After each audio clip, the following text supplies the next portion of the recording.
Hello hello hello. तो कैसे हैं आप लोग दोस्तों? वेलकम। तो सही चीज़ पे आप लोगों ने क्लिक किया है। देखो, आज मैं बताने वाला हूँ आपको वो बहुत ही कॉमन बेवकूफ़ी जो हम अपनी स्टडी के टाइम पे कर रहे होते हैं। ये ना आपके ना स्क्रीन पे ना एक फ़ोटो आ रही है बहुत ही खूबसूरत सी। ये कलाकारों को तो आप जानते ही होंगे अच्छे से। मैं इन एक्टर्स की बात नहीं करने वाला। देखो इन्होंने ध्यान से क्या ले रखा है। सर ये तो इन्होंने खाना ले रखा है। इनकी प्लेटें को, जो ये प्लेट्स हैं इनके पास, 2 ही तो प्लेट हमें दिखाई दे रही हैं बस। इनकी प्लेट को देखो और समझने की कोशिश करो कि क्या है।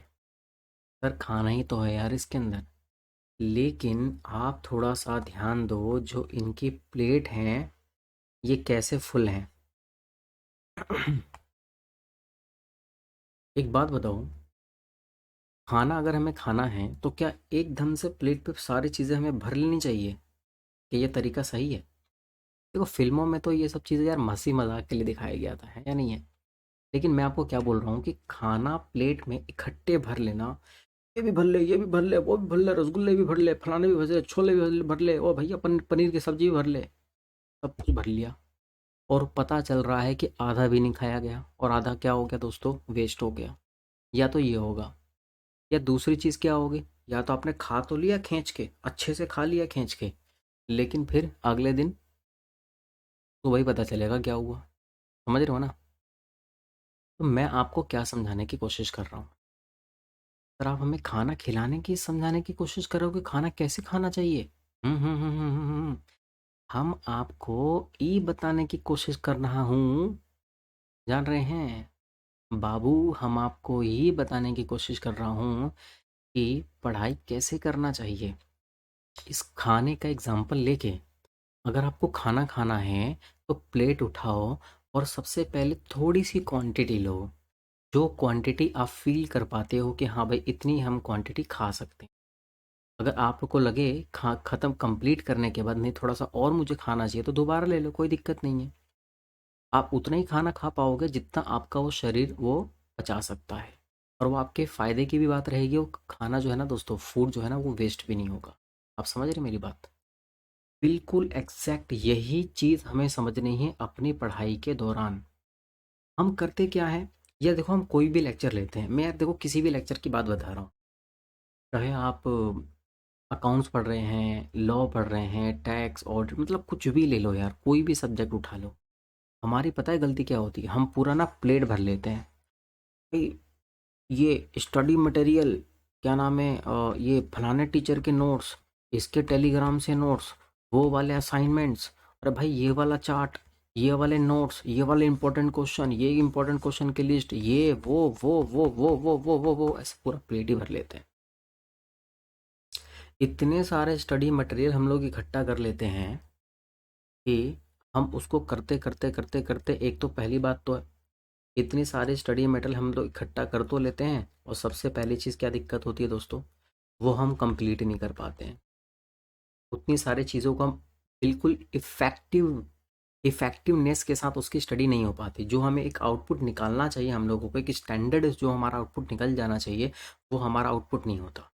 या तो मान लीजिए उसको हम कंप्लीट नहीं कर पा रहे हैं, या अगर आप लोगों ने इतने सारे स्टडी मटेरियल को कंप्लीट कर तो लिया, लेकिन वो ऐसे कंप्लीट किया है कि बस खत्म हो गया लेकिन समझ में कुछ नहीं आया, ये मामला है। तो यानी ये वही बात चीज़ है कि आपने प्लेट तो पूरी भर ली, खाने के टाइम पे खा लिया ओवर, और फिर उसके बाद क्या हो गया, आपका पेट खराब हो गया।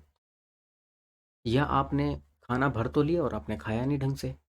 ये दो चीज़ें होती हैं, और यही हम अपनी स्टडी के दौरान सबसे बड़ी गलती करते हैं। बहुत बिगेस्ट मिस्टेक है दोस्तों। आप मेरी बात समझ पा रहे हैं? ड्यूरिंग स्टडी ये बहुत बड़ी बिगेस्ट मिस्टेक है।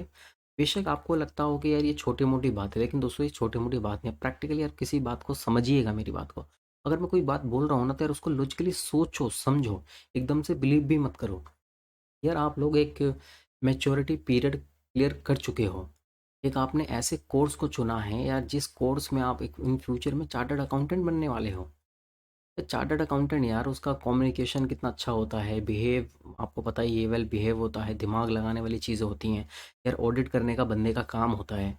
आप सोच के देखो खुद, प्रैक्टिकली उस दिमाग से ज़रा सोच के देखो, क्या यार ये कहीं से भी यार ये चीज़ बिल्कुल सही है, प्रैक्टिकल इतनी सारी चीज़ एकदम से इकट्ठी कर लेना। और आपकी बात तो यार कहीं ना कहीं ठीक लग रही है हमें, तो हमें करना क्या चाहिए? मेरे दोस्तों, आपको कभी भी किसी भी सब्जेक्ट की स्टडी करो, चलो मैं तो सबसे पहले अकाउंट्स की बात कर लेता हूँ। अगर आप किसी भी एक्स वाई जेड के सब्जेक्ट की आप स्टडी करते हैं, इवन अकाउंट्स के एग्जांपल ले लो, तो आप हमेशा सबसे पहले ये कोशिश करो कि जो स्टडी मटेरियल है वो पूरा 100% तरीके से ख़त्म हो। तरीके से मतलब समझते हो, मतलब 100% आपको एक एक चीज़ का कॉन्सेप्ट पता होना चाहिए, उसके नोट्स आपके पास बने होने चाहिए अपनी राइटिंग के अंदर, और जो भी स्टडी मटेरियल में इलस्ट्रेशंस होते हैं, प्रैक्टिकल प्रॉब्लम होते हैं, वो सब कुछ कंप्लीट हो। 100% सिर्फ सबसे पहली प्रायोरिटी ये होती है। स्टडी मटेरियल तो कंप्लीट होता नहीं है, यहाँ वहाँ इधर उधर उधर पता नहीं कहाँ कहाँ से नोट्स उठा लिए हैं, काम हो गया ना खराब।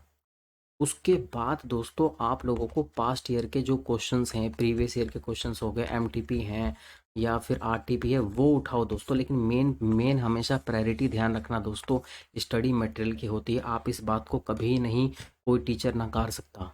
स्टडी मटेरियल फर्स्ट प्रायोरिटी होती है, चाहे वो कोई भी सब्जेक्ट हो, चाहे कोई भी कितना भी बड़ा टीचर हो दोस्तों, उसका जो बुक होगा, चाहे वो लाख, मैं तो कहता हूँ कि भाई बहुत ही खूबसूरत ही क्यों ना हो, कलरफुल है, ये है वो है फलाना, लेकिन स्टडी मटेरियल की सबसे पहली प्रायोरिटी है। देखो मैं किसी बुक की ना बुराई नहीं कर रहा, सभी बुक अपनी जगह बिल्कुल बेस्ट हैं दोस्तों। टीचर्स मेहनत करते हैं, वो कुछ सोच के ही मेहनत करते हैं, लेकिन मैं ये आपसे ये कहना चाहता हूँ कि भाई सबसे पहले स्टडी मटेरियल कंप्लीट करो हर हाल में। उसके बाद ये कंप्लीट हो जाने के बाद कोई दिक्कत नहीं है, फिर तुम 4 तरीके के नोट्स उठा लो, कोई दिक्कत नहीं है भाई, किसी भी नोट्स आप स्टडी कर लो, कंप्लीट करो।